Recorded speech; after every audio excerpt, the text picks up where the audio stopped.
거의 2년 동안 이어진 할리우드의 법적 전쟁이었습니다. 가정폭력을 다룬 영화와 성희롱 의혹, 비밀 비방 공작, 그리고 테일러 스위프트까지 이 혼란에 끌어들인 듯한 문자 메시지 이야기입니다. 그리고 재판을 불과 2주 앞두고 끝이 났습니다. 로앤크라임이 제공하는 사이드바에 오신 것을 환영합니다. 저는 제시 웨버입니다. 네, 잠깐만요. 여러분이 좋아하실 것 같은 이 스폰서, 이 앱에 대해 말씀드려야겠어요. 이름은 업사이드입니다. 업사이드는 주유, 식료품, 테이크아웃 같은 일상적인 구매에서 현금 환급, 추가 현금 환급을 받을 수 있게 해줍니다. 방법은 이렇습니다. 업사이드를 무료로 다운로드하세요. 10만 개 이상의 업사이드 제휴 매장에서 혜택을 선택하고 카드로 결제하세요. 구매 인증 후 즉시 환급됩니다. 저도 주유나 테이크아웃 전 업사이드 혜택을 먼저 확인합니다. 결제 후 앱에 현금이 적립되어 바로 은행 계좌로 이체할 수 있습니다. 업사이드 자주 이용자는 연평균 254달러를 환급받고 있습니다. 현금 환급을 시작하려면 설명의 링크를 클릭하거나 QR코드를 스캔하세요. 프로모션 코드 사이드바를 사용하면 첫 주유 시 갤런당 25센트 보너스가 추가됩니다. 블레이크 라이블리와 저스틴 발도니는 2024년 영화 It Ends With Us에 함께 출연했습니다. 저스틴 발도니는 감독, 블레이크 라이블리는 주연을 맡았습니다. 법원 서류에 따르면 라이블리는 발도니가 그 촬영장에서 자신을 성희롱했다고 주장했습니다. 라이블리는 모욕적인 발언과 즉흥적인 원치 않는 신체 접촉을 했고 친구에게 보낸 문자에서 그 사람들 진짜 소름 끼쳐. 호르몬 관리는 각자 하라고 해. 라고 쓸 만큼 그런 분위기를 만들었다고 주장했습니다. 라이블리는 또한 그의 제작사인 웨이페러 스튜디오가 위기 대응 홍보 전문가와 소셜미디어 조작을 이용해 자신의 평판을 파괴하려는 조직적인 비방 캠페인을 벌였다고 주장했습니다. 2024년 12월 뉴욕타임즈에 따르면 라이블리는 캘리포니아 민권국에 진정서를 제출했고 이후 이 모든 것이 공식적인 연방 소송으로 이어졌습니다. 이제 발도니는 모든 것을 부인했을 뿐만 아니라 법원 서류에 따르면 라이블리가 오히려 그에게서 영화를 훔치고 홍보하지 않겠다고 협박했으며 거짓 주장으로 그를 매장화를 했다고 주장했습니다. 그녀가 그를 상대로 허위 주장을 무기화했다는 내용입니다. 그래서 그는 맞섰습니다. 발도니는 소송을 제기하며 라이블리를 상대로는 명예훼손을 주장했고 그녀의 남편 라이언 레이놀즈와 홍보 담당자도 함께 겨냥했습니다. 그는 우리는 할리우드의 음해 공작으로 누구든 묻어버릴 수 있다 라는 기사로 뉴욕타임스를 상대로도 소송을 냈습니다. 하지만 저희가 검토한 서류에 따르면 판사는 발도니의 소송을 기각했습니다. 라이블리와 뉴욕타임스는 본질적으로 보호받는다고 판결했습니다. 그들은 법적 특권에 의해 보호받았습니다. 뉴욕타임스는 발도니의 회사인 웨이페어러 스튜디오를 상대로 변호사 비용 손해배상을 청구하며 안티슬랩법을 근거로 소송을 제기했고 이 소송은 아직 진행 중입니다.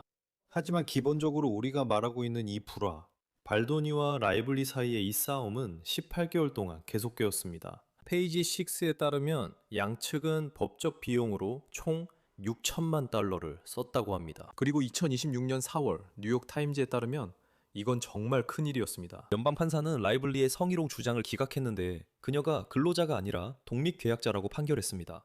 그래서 본질적으로 그 법들이 그녀에게는 적용되지 않을 수도 있었습니다. 판사는 그녀의 보복과 계약 위반 주장을 재판으로 진행하도록 했으나 이는 제작사를 상대로 한 것이었고 발도니는 아니었습니다. 재판은 5월 18일 예정이었습니다. 저희는 이 재판을 사이드바에서 다룰 계획이었습니다. 그런데 그 다음에 무슨 일이 일어났을까요? 5월 4일, 즉 모두 진술과 배심원 선정 2주 전 14일 전에 그들은 합의했습니다. 저희는 라이블리 대 웨이페어러 스튜디오 사건에서 양측의 공동 성명을 변호사들을 통해 받았습니다. 그래서 브라이언 프리드먼, 엘렌 가로필로, 마이클 고틀리브, 에즈라 허드슨, 그리고 이것이 그 내용입니다. 블레이크 라이블리와 웨이페어러 스튜디오 소송 당사자들은 문제를 해결하고 공동 성명을 발표하기로 했습니다. 영화 It Ends With Us는 모두의 노력으로 탄생한 우리의 자부심입니다. 가정폭력 생존자들, 더 나아가 모든 생존자들에 대한 인식을 높이고 그들의 삶에 의미 있는 변화를 만드는 것은 이 영화가 다루는 주제이자 우리가 지지하는 목표입니다. 이 과정의 어려움을 인정하며 블레이크 라이블리 씨의 우려도 경청해야 한다고 생각합니다. 우리는 부적절함과 비생산적인 환경이 없는 직장을 만들기 위해 헌신하고 있습니다. 이 일이 마무리되어 모든 관련자들이 건설적이고 평화롭게 앞으로 나아갈 수 있기를 진심으로 바랍니다. 여기에는 온라인상에서의 존중받는 환경도 포함됩니다. 저는 이 성명이 의미하는 바에 대해 이야기하고 싶습니다. 분명히 말씀드리자면 우리는 이번 합의의 조건을 알지 못합니다. 공개되지 않았습니다. 보통은 공개되지 않습니다. 명백하게 잘못을 인정하는 내용은 없습니다. 하지만 페이지 6에 따르면 업계 관계자들은 두 스타의 회복 가능성에 대해 의견이 엇갈린다고 합니다. 한 여성 스튜디오 임원이 그들에게 이렇게 말했습니다. 저스틴은 시장에서 충분한 가치를 가지고 있지 않아서 그가 안전하지 않은 촬영장을 만들었을지도 모른다는 의혹을 극복할 수 없습니다. 지금 당장 영화 출연진을 캐스팅할 수 있을지 잘 모르겠어요. 블레이크는 잠시 쉬어야 하고 첫 출연료도 깎아야 하겠지만 여전히 영화 스타입니다. 촬영장에서 무슨 일이 있었던 걸까요? 누가 진실을 말했을까요? 왜 이제야 합의했을까요? 이 사건이 거의 뎁대 허드처럼 발전할 수도 있을 것 같았고 양측 모두 자신들의 이야기를 밝히기 위해 재판까지 가야 할 것 같았던 이 사건이 왜 이렇게 된 걸까요? 왜 합의로 끝난 걸까요? 왜 판결이 아니라 공동 성명으로 마무리된 걸까요? 그리고 잠시 후에 전 연방검사이자 LA 변호사인 니마 로마니가 나와서 그가 여기서 무슨 일이 일어났다고 생각하는지 설명해 줄 겁니다. 그는 할리우드에서의 권력, 언론의 주목, 법에 대해 그리고 왜 이런 일이 일어났는지에 대해 이야기해 줄 겁니다. 하지만 먼저 제가 상황을 설명해 드리겠습니다. 맥락을 먼저 알려드릴게요. 영화 이덴즈 위더스는 2023년 촬영을 시작했습니다. 블레이크 라이블리는 주인공 릴리 블룸 역을 맡았습니다. 저스틴 발도니는 감독을 맡았고 영화에서 그녀의 상대 역으로 함께 출연하기도 했습니다. 법원 서류에 따르면 일은 바로 잘못되기 시작했습니다. 이제 주의해야 할 점은 법원 서류에 근거한 두 가지 다른 이야기가 있다는 것입니다. 양측 모두 선서한 법원 제출 서류에 각자의 주장을 담았습니다. 먼저 블레이크 라이블리의 버전입니다. 2025년 2월 18일에 제출된 그녀의 수정대 소장에서 문서에 따르면 라이블리는 촬영 첫 주부터 저스틴 발도니와 그의 제작사 웨이페어 스튜디오의 CEO인 제이미 히스가 자신을 불편하게 만들었다고 주장했습니다. 그녀는 발도니가 자신의 포르노 중독에 대해 이야기했고 자신의 성생활에 대한 세부 사항을 공유했다고 주장합니다. 그녀의 소장에 따르면 발도니는 스태프들 앞에서 그녀가 포르노를 본 적 없다고 공개적으로 말했습니다. 그녀는 느린 충장면에서 발도니가 그랬다고 주장합니다. 이제 문서 내용을 직접 읽어드리겠습니다. 반복적으로 라이블리 양에게 다가가 키스를 했으며 이마에 키스하고 얼굴과 입을 목에 비비며 엄지손가락으로 입술을 튕기고 그녀를 어루만지며 좋은 향기가 난다고 말했다고 합니다. 이 모든 일은 발도니 씨가 라일 역할을 연기하는 동안 일어난 것이 아니었습니다. 왜냐하면 스킨십과 대사 모두 대본에서 합의된 내용과 달랐기 때문입니다. 그녀는 히스가 분장 트레일러에서 자신의 맨 가슴을 바라봤다고 주장했습니다. 고소장에 따르면 히스는 그녀가 바디 메이크업을 지울 때 예고 없이 방문했습니다. 그녀는 히스에게 등을 돌려달라고 요청했지만 대화 도중에, 그리고 이 내용은 문서에 나온 것인데 라이블리 양은 히스 씨가 자신이 상의를 벗고 있을 때 자신을 똑바로 쳐다보고 있는 것을 알아차렸습니다. 그녀의 지적에 히스 씨는 상대를 바라보는 습관일 뿐이라며 대수롭지 않게 넘겼습니다. 그녀는 2023년 5월 24일 친구에게 내일 촬영장에 초대하려 했어. 오늘 인사팀이 완전 난리야. 둘 다 그래. 이런 전개는 예상 못했어. 라고 문자했습니다. 그러니까 그런 분위기가 있긴 했지만 오늘은 집에 와서 울었어. 같은 대화에서 이렇게 말했습니다. 소름 끼쳐. 자기들 호르몬은 알아서 챙겨. 이건 내 일이 아니야. 난 원하지 않아. 난 네 시선도, 말도, 혀도, 네 벌거벗은 아내의 영상도 원하지 않아. 그래, 충격적이지. 바보들. 그녀는 우려를 소니에 보고했으며 또 다른 여성 출연진도 발도니의 행동을 보고한 것으로 알려졌습니다. 그리고 고소장에 따르면 2023년 6월 1일에 발도니는 그 우려를 서면으로 인정하며 자신이 그 사실을 알게 되었고 조정이 이루어질 것이라고 말했습니다. 하지만 그녀는 이 문제를 해결하기 위해 의미 있는 조치가 전혀 이루어지지 않았다고 말합니다. 그래서 파업으로 인해 제작이 중단되었을 때 그녀는 특정 절차와 보호 조치가 마련되지 않는 한 복귀를 거부했습니다. 2023년 11월 9일 그녀의 변호사들은 17가지의 요구사항이 담긴 제작 복귀를 위한 보호조치 문서를 보냈습니다. 항상 현장에 인티머시 코디네이터가 있어야 한다는 내용도 포함됐습니다. 즉흥적으로 친밀한 장면을 연기하지 않을 것, 개인적인 성적 경험에 대해 논의하지 않을 것, 그녀가 옷을 벗고 있을 때 아무도 그녀의 트레일러에 들어오지 않을 것 등이었습니다. 그리고 이 문서에는 라이블리 양이 우려를 제기했다는 이유로 어떠한 형태의 보복도 있어서는 안 된다고 명시되어 있습니다. 웨이페어 측은 이에 응답했습니다. 고소장에 따르면 그들은 답장으로 우리는 대부분의 요구사항이 합리적일 뿐만 아니라 모든 관련 당사자들의 이익을 위해 필수적이라고 생각합니다. 라고 썼습니다. 그리고 2024년 1월 4일 뉴욕에서 회의가 열렸습니다. 라이블리의 고소장에 따르면 그녀는 20가지 구체적인 사건 목록을 소리내어 읽었다고 합니다. 그리고 그녀는 발도니 씨도 히스 씨도 라이블리 양의 살해의 진실성을 부인하지 않았다고 주장합니다. 그래서 제작이 재개되었고 영화는 완성되었습니다. 하지만 라이블리의 고소장에 따르면 그때부터 보복이 시작됐다고 합니다. 그녀는 발도니가 위기 대응 홍보팀 멜리사 네이선, 에이전시 그룹 PR을 고용했다고 주장합니다. 그리고 고소장에 따르면 네이선의 제안에는 다시 한번 문서에서 읽어드리자면 레딧 전체, 모든 소셜 계정 삭제, 모든 상황에 대비한 소셜 위기 대응팀 대기, 올바른 방식으로 관객과 소통, 이론에 대한 스레드 시작 등이 포함되어 있었습니다. 그리고 이게 핵심인데 인용하자면 이 모든 것은 무엇보다도 추적이 불가능할 것입니다. 시나리오 플래닝이라는 문서가 있었던 것으로 보입니다. 이 문서는 해람된 것으로 보입니다. 고소장에 따르면 그 문서는 블레이크 라이블리의 업계 내 평판이 좋지 않다는 내용의 이야기를 계획하고 페미니즘의 무기화에 관한 이야기를 흘리는 방안을 검토하자는 제안을 했다고 합니다. 고소장에 첨부된 문자 메시지에 따르면 발도니가 그 계획이 충분히 공격적이지 않다고 걱정했을 때 그의 홍보 담당자인 제니퍼 아벨은 멜리사 네이선에게 발도니가 그녀를 완전히 매장할 수 있다는 확신을 원한다고 말했다고 합니다. 그리고 이건 문서에 나온 내용인데 우리가 누구든 매장시킬 수 있다는 건 알지만 그에게 그렇게 쓸 수는 없어 라고 했습니다. 그래서 라이블리는 자신을 상대로 이 디지털 캠페인을 사실상 운영하기 위해 제드 월리스라는 외부 계약자를 데려왔다고 말합니다. 그리고 고소장에 따르면 2024년 8월 열흘 태그 직원이 제드와 그의 팀이 라이블리에게 불리하게 여론을 전환시키려는 노력 덕분에 소셜미디어에서 변화가 나타나기 시작했다고 보고했습니다. 그녀는 그 캠페인이 효과를 봤다고 주장합니다. 부정적인 기사들이 급증했고 그녀의 사업체들은 증오에 찬 댓글로 넘쳐났습니다. 고소장에 따르면 그녀의 헤어케어 브랜드 블레이크 브라운의 소매 매출이 56%에서 78%까지 감소했습니다. 그녀는 협박을 받았다고 말합니다. 그녀의 가족도 협박을 받았습니다. 그러니까 그게 라이블리의 입장입니다. 이제 저스틴 발도니의 입장입니다. 2020년 1월 16일에 제출된 그의 소장에서 인용하자면 이 문서에 따르면 라이블리는 처음부터 이 영화의 주도권을 장악한 사람이었다고 합니다. 그는 그녀가 의상을 직접 고르겠다 고집했고 디자이너에게 수백 장의 이미지를 보내 의상을 새로 모두 구입하게 해 예산을 크게 초과했다고 주장했습니다. 그는 그녀가 매일 장면을 다시 썼으며 여기에 옥상 장면도 포함됐다고 주장했습니다. 그가 이 일을 제기하자 그녀는 며칠간 말이 없었다고 소장에 썼습니다. 그리고 이게 큰일입니다. 그는 블레이크 라이블리가 자신을 뉴욕 펜트하우스로 불렀다고 주장했습니다. 그리고 문서에 따르면 이때 그녀의 남편 라이언 레이노즈가 개입하게 되는데 그는 라이블리의 장면 버전에 대해 열정적으로 칭찬을 쏟아냈다고 합니다. 또 다른 유명하지만 이름이 공개되지 않은 셀럽 친구도 있었다고 합니다. 사실상 기본적으로 테일러 스위프트입니다. 그리고 발도니는 그 메시지를 이해했다고 말합니다. 동참하라는 겁니다. 그의 주장에 따르면 라이블리는 나중에 그에게 문자를 보내 레이놀즈와 그 셀럽을 자신의 드래곤이라 부르며 그들도 내가 자존심을 건드리거나 일이 순조롭게 진행되는데 영향을 줄까봐 내가 드러나고 제대로 활용되도록 늘 잘 챙기지 못한다는 걸 안다. 하지만 그들은 신경 쓰지 않는다 라고 했다고 합니다. 발도니는 라이블리가 허위 비난을 했다고 주장합니다.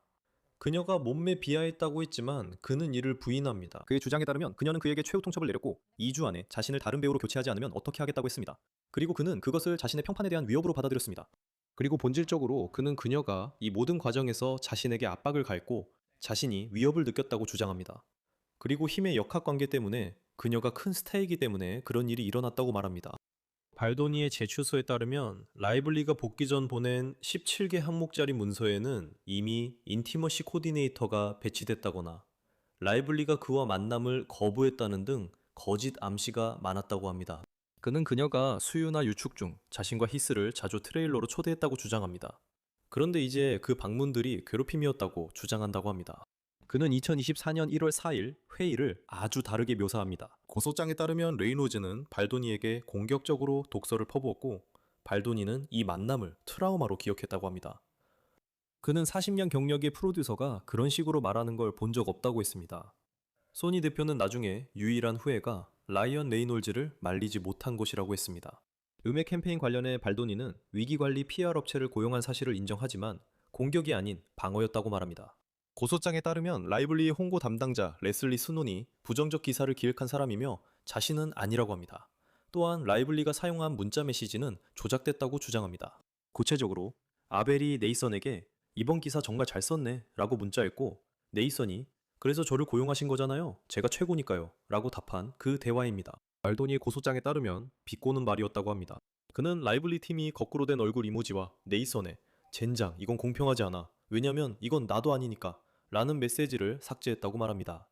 고소장에 따르면 라이블리와 레이노즈는 그와 웨이페어가 공개적으로 사과하고 그녀의 마케팅 논란에 책임지라고 요구했습니다. 이는 그녀가 영화 주제에 둔감했다는 주장 때문입니다. 하지만 반론은 그녀가 지시만 따랐다는 것이었습니다. 결국 그들이 거절하자 본격적으로 싸움이 시작됐다고 합니다. 또 테일러 스위프트 얘기도 있습니다. 제가 말한 그 유명한 친구입니다.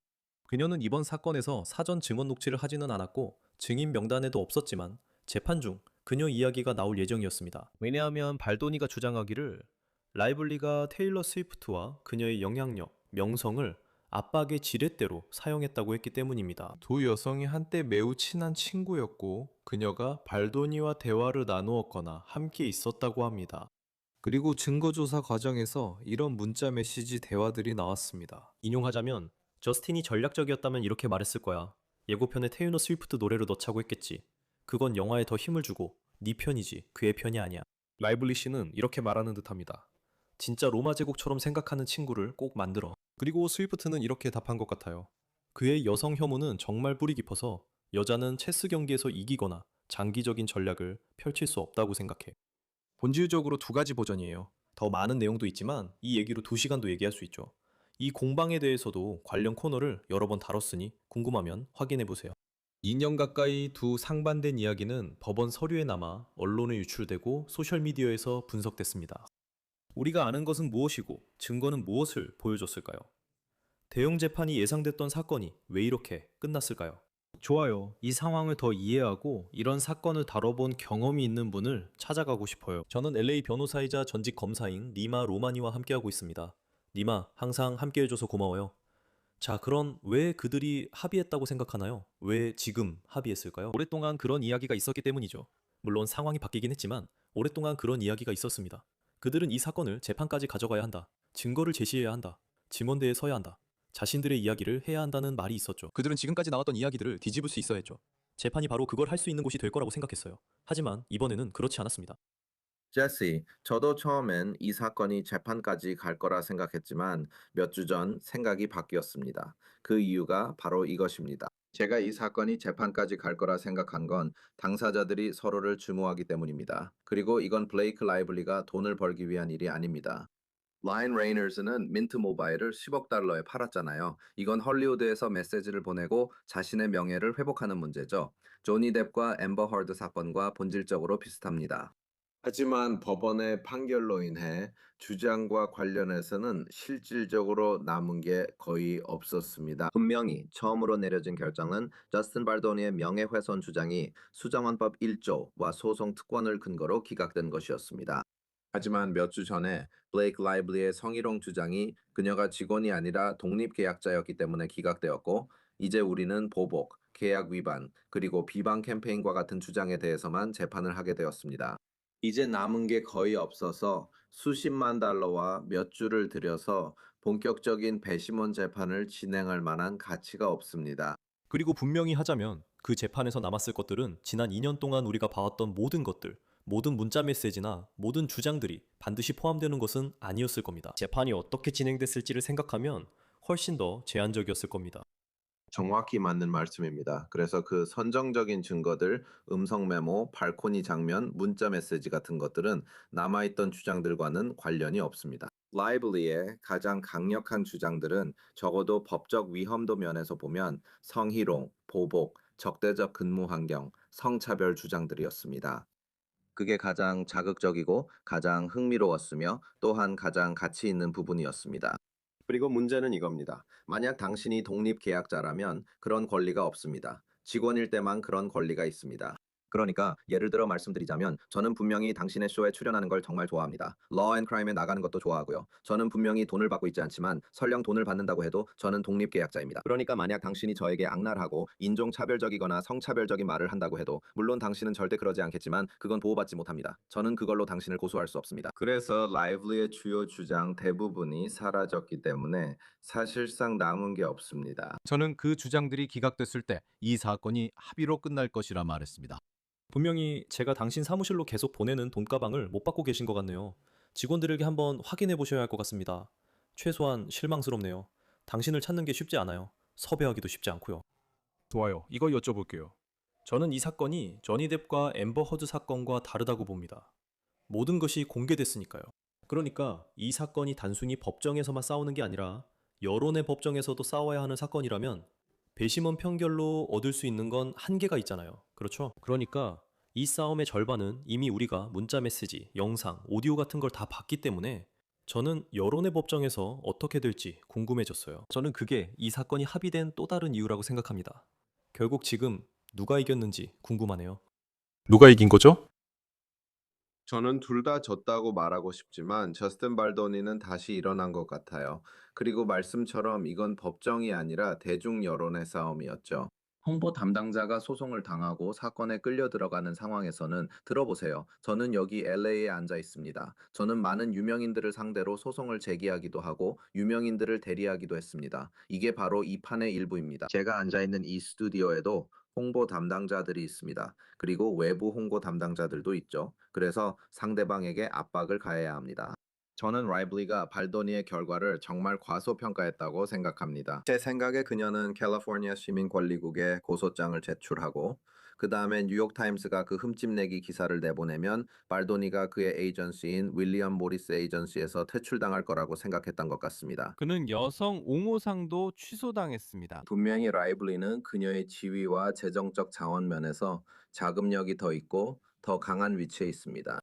발도니가 돌아와서 정말로 이야기를 바꿨다는 사실이죠. 그리고 제가 말하는데 제시, 댓글에 있는 사람들 대부분이 발도니 편일 거라고 장담합니다. 저는 그의 팀이 서류 제출이나 전통적인 미디어, 그리고 새로운 미디어와 소셜 미디어를 다루는 방식 모두에서 정말 뛰어난 일을 해냈다고 생각합니다. 그가 라이블리가 묘사한 것처럼 반드시 가해자나 소름 끼치는 사람은 아니었다는 것을 보여주기 위해서였죠. 저는 라이블리가 호감 가지 않게 보였지만 두 사람 모두 서로를 진흙탕에 끌어들여 뚜렷한 승자는 없다고 생각합니다. 저는 공동 성명이 흥미로웠다고 생각했는데 어떤 면에서는 라이블리의 주장을 인정하는 것 같았기 때문입니다. 그 성명은 그녀가 겪었다고 주장한 일을 인정했고 촬영장에서 아무 일도 없었다는 암시는 없었습니다. 성명에서 부적절한 행동과 촬영장 문제, 어려움을 언급했는데 그 공동 성명에 대해 어떻게 느끼셨나요? 당신에게 어떤 의미였나요? 제게는 이렇게 말해줬어요. 그리고 많은 시청자들이 라이블리가 소송을 취하했다고 말하고 있는데 사실은 그렇지 않습니다. 남아있던 건 라이블리 측의 주장이었습니다. 그래서 발도니도 어느 정도 책임이 있었던 거죠. 수억 달러의 책임은 아니었다고 생각하지만 최소한 방어 비용이 들었을 겁니다. 그렇죠? 몇 주 동안 그의 시간을 쏟았고 최소 수십만 달러, 어쩌면 그 이상이 이 사건을 재판까지 끌고 가는데 들어갔을 겁니다. 그래서 라이블리는 여전히 어느 정도 영향력을 가지고 있었지만 처음 소송을 제기했을 때만큼의 영향력은 분명히 아니었습니다. 그래서 그에게 무언가를 인정하게 하는 것이 그녀에게 중요했다고 생각합니다. 왜냐하면 이 사건은 사실 여론의 법정이자 발도니에게 일정 금액을 지불하게 하는 문제이기 때문입니다. 분명히 우리는 그게 무엇인지 전혀 알 수 없지만 어느 정도의 금액이 오갔다고 해도 저는 놀라지 않을 겁니다. 사실 그 말씀을 하시니까 재미있네요. 페이지 6에서 보도하기를 블레이크 라이블리와 저스틴 발도니는 각각 그들의 소송 합의에서 아무런 금전적 이득을 얻지 못했다고 했습니다. 저는 그들이 그걸 어떻게 알았는지 모르겠어요. 비밀 조항이라 공개된 내용이 아닌데 그게 어떻게 가능한지 저한테 설명해 보세요. 그렇다면 만약 그들이 돈을 한 푼도 받지 못했고 블레이크 라이블리가 얻은 게 이런 공동 성명과 양보뿐이라면 이건 저스틴 발도니에게 큰 승리인 셈이죠. 그리고 블레이크 라이블리에게는 꽤 큰 패배라고 할 수 있겠죠. 그러니까 보도에 따르면 블레이크 라이블리는 이 사건에 수백만 달러를 썼다고 해요. 심지어 1,000만 달러 이상 8자리 수까지 들어갔어도 전혀 놀랍지 않을 겁니다. 결국 얻은 건 이 공동 성명뿐입니다. 만약 페이지 6 보도가 사실이라면 페이지 6는 신뢰할 합니다. 어제 그와 이 사건을 이야기했고 저는 부정하지 않습니다. 그렇다면 저스틴 발도니와 그의 팬들에게는 엄청난 승리죠. 그러니까 이것도 좀 설명해 드릴게요. 브라이언 프리드먼, 발도니의 변호사는 MBC 뉴스와 인터뷰에서 의뢰인이 이번 합의에 만족한다고 밝혔습니다. 기회가 주어지고 사건이 놓인 상황을 고려했을 때 사건을 해결하려는 의지가 있었다고 덧붙였습니다. 그래서 기회가 주어졌을 때 우리는 그 기회를 잡았습니다. 그는 또 제 생각에 그는 분명히 자신의 이야기를 할 기회를 원한다고 덧붙였습니다. 그리고 저는 언젠가 아마도 머지않아 그가 자신의 이야기를 들려줄 것이고 우리가 그의 이야기를 듣게 될 것이라고 확신합니다. 하지만 아시다시피 배심원들과 법정의 다른 사람들 앞에서 자신의 이야기를 해야 하는 것이 아니라 기회가 주어졌을 때, 그리고 실제로 자신이 겪은 일에 대한 전체적이고 완전한 이야기를 할 시간과 능력이 있을 때, 저는 그게 그가 정말로 원하는 것이라고 생각합니다. 그리고 저는 그가 그런 기회를 가질 수 있게 되어 정말 기대됩니다. 그리고 그는 또한 이 사건이 이렇게 치열하게 싸워진 이유가 성희롱 주장 때문이었다고 말했습니다. 그래서 약식 판결이 내려지고 그 모든 주장들, 10개 또는 13개의 주장들, 이 기각되었을 때 저는 그것이 사건의 성격과 본질, 그리고 그 영향까지도 바꿨다고 생각합니다. 그게 바로 당신이 방금 말한 부분이죠. 그런데 이 부분에 대해 이야기해보죠. 당신이라면 저스틴 발도니에게 나와서 인터뷰를 하라고 조언하시겠습니까? 많은 사람들이 그 인터뷰에 관심을 가질 것 같습니다. 법적으로 봤을 때 그게 저스틴 발도니를 곤란하게 만들 수 있을까요? 그럴 수도 있지만 저는 라이블리가 교훈을 얻었고 다시 저스틴 발도니를 공격하지 않을 거라 생각합니다. 할리우드에서 인식의 중요성도 모두 잘 알고 있죠. 저스틴 발도니는 항상 여성과 여성의 권리를 지지해 왔으니 분명 그렇게 할 것이라 생각합니다. 그래서 이미지를 바꾸는 게 중요하다고 봅니다. 저는 이미 진행 중이 아니었다면 프리드먼이 그런 말을 안 했을 거라고 생각합니다. 보도가 사실이라면 그는 진지하게 말할 수 있습니다. 나는 블레이크 라이블리에게 돈을 주지 않았고 그녀가 소송을 취하했으며 서로 합의로 끝난 일입니다. 그게 전부입니다. 그래서 제 생각에는 그가 그런 인터뷰를 진행하지 않을 이유가 전혀 없습니다. 그와 그의 브랜드에 엄청난 가치가 있기 때문이죠. 이제 많은 사람들이 저스틴 발도니를 알게 되었다고 생각합니다. 그러니까 다시 말해서 그가 예전에 있던 위치에서 지금의 위치까지 온 것은 정말 대단한 일입니다. 만약 정말로 서로 각자 물러나는 선에서 끝났고 저스틴 발도니가 블레이크 라이블리에게 한 푼도 주지 않았다면 말이죠. 재판이 어떻게 진행됐을 것 같나요? 제 말은 다시 말하지만 그건 매우 제한적이었죠. 맞아요. 블레이크 라이블리는 그의 제작사만 상대로 했던 것 같아요. 제가 제대로 이해했다면요. 재판은 어떻게 진행되고 어떤 증거가 있었으며 판결은 어떻게 나왔을까요? 그래서 흥미롭죠. 라이블리의 증거 목록이나 증인 목록을 보면 재판이 한 달 이상 갈 거라고 생각했을 거예요. 하지만 연방 판사들이 어떤지 알잖아요. 그러니까 그들은 재판을 빠르게 진행하죠. 그래서 라이블리 팀은 조작과 괴롭힘, 그리고 그녀가 자신과 다른 여성들을 위해 목소리를 내는 이런 이야기를 전하고 싶었던 것 같아요. 그리고 그들은 촬영장에 있었던 다른 여성들, 발도네와 상호작용했던 여성들을 데려와서 그가 소름 끼치고 이런 행동이 그의 수법이라는 걸 짐원하게 하고 싶어 했어요. 이게 그녀에게만 국한된 일이 아니라 그가 다른 피해자들도 괴롭혔다는 걸 보여주는 일종의 증거로 삼으려 했던 거죠. 하지만 판사가 그걸 받아들이지 않았을 것 같아요, 제시. 재판은 빨리 끝났을 거라고 생각해요. 계약 위반 문제와 보복 문제로 들어가게 되니까요. 몇몇 홍보 담당자와 그녀가 중상모략 캠페인으로 입은 피해 규모에 대해 증언할 증인들도 있었을 거예요. 하지만 제게 묻는다면 아마 몇 주 안에 끝났을 거예요. 확실히 라이블리가 처음 예상했던 것보다는 훨씬 짧았을 겁니다. 솔직히 말해서 판사가 그걸 받아들이지 않았을 것 같거든요. 그리고 라이언 레이놀즈나 테일러 스위프트 혹은 다른 출연진들처럼 이 일에 간접적으로 연관된 인물들에게 미치는 영향에 대해서는 어떻게 생각하세요? 이번 사태가 그들에게 어떤 영향을 줄 거라고 보시나요? 네, 테일러 스위프트가 이 일이 끝나서 두 번째로 기뻐할 것 같아요. 그녀는 자신의 브랜드 이미지가 이런 일에 휘말리는 걸 가장 원치 않을 테니까요. 라이블리가 뭔가를 이용하려고 했던 것처럼 보였어요. 그러니까 라이블리도 유명하지만 테일러 스위프트는 분명히 완전히 다른 수준이어서 발도니에게 압박을 줄 수 있죠. 그리고 아무도 소송에 휘말리고 싶어 하지 않겠지만 특히 연예인들은 더더욱 그렇죠. 그게 그들이 가장 피하고 싶은 일이에요. 그래서 저는 테일러 스위프트가 지금 행복하고 안도하고 있다고 생각해요. 알다시피 그녀는 증언 녹취를 피할 수 있었어요. 그리고 재판에서 증언하지 않아도 된다는 사실이 그녀에게는 큰 승리라고 생각해요. 알다시피 라이언 레이널즈도 어느 정도 곤란한 상황에 처했던 것 같아요. 그는 그 문자 메시지들에 포함돼 있었죠. 그중 일부는 꽤 불쾌한 내용이었어요. 분명히 보세요. 우리는 사람들이 가까운 친구들이나 특히 배우자에게는 일반 대중에게 말하지 않을 방식으로 대화한다는 걸 알고 있죠. 하지만 그들이 모든 사적인 이야기가 공개되길 원한 건 아니라고 생각해요. 그리고 그 방식이 레이놀즈와 라이블리 모두에게 좋지 않게 비춰졌던 것 같아요. 분명히 말씀드리자면 이걸 듣고 계신 분들 중에 그 사건들과 기각된 주장들에 대해 생각하시는 분들이 있다면 그건 본안 판단에 따른 것은 아니었습니다. 예를 들어 우리는 그 촬영장에서 실제로 무슨 일이 있었는지 모르잖아요. 그렇죠? 그리고 그 이후에 무슨 일이 있었는지도 모르잖아요. 그렇죠? 이 주장들, 이 사건들은 아주 특정한 절차적, 법적 근거로 기각된 거죠. 맞죠? 그리고 반드시 진실이나 진실의 부재, 혹은 이 주장들의 신뢰성 때문은 아니었죠. 제시, 그 말이 맞아요. 라이블리가 괴롭힘을 당했는지 아니었는지에 대해서는 사건의 본안, 즉 실체를 전혀 판단하지 못한 거죠. 이건 절차적 문제입니다. 그리고 말씀드릴 수 있는 건 이건 어떤 고용 사건에서도 절차적인 문제라는 겁니다. 불과 몇 달 전 저와 제 법률사무소는 카니에 웨스트와 재판을 치렀습니다. 그리고 실제로 유일한 쟁점은 저희 의뢰인이 카니에 웨스트의 직원이었는지 아니면 독립 계약자였는지였습니다. 그게 우리가 재판까지 간 이유였습니다. 배심원들은 저희 편을 들어줬고 카니에 웨스트가 저희 의뢰인을 고용했다고 판결했으며 일부 손해배상도 인정해줬습니다. 하지만 만약 그가 직원이 아니었다면 그 판결서에는 50개의 질문이 있었어요. 제시. 첫 질문은 우리 의뢰인 토니 섹슨이 직원이었는가 였습니다. 배심원들이 아니오라고 대답했다면 그들은 나머지 모든 질문을 건너뛰고 서명하고 날짜를 적으라는 지시를 받았어요. 왜냐하면 우리 의뢰인이 독립계약자였다면 아무런 권리가 없었을 테니까요. 정말 흥미롭네요. 좋아요. 이로써 정말 긴 이야기가 끝났군요. 그런데 혹시 제가 틀렸다면 정정해 주세요. 아직 남아있는 사건이 하나 더 있는 걸로 알고 있습니다. 뉴욕타임즈의 소송이 아직 진행 중인 걸로 알고 있습니다.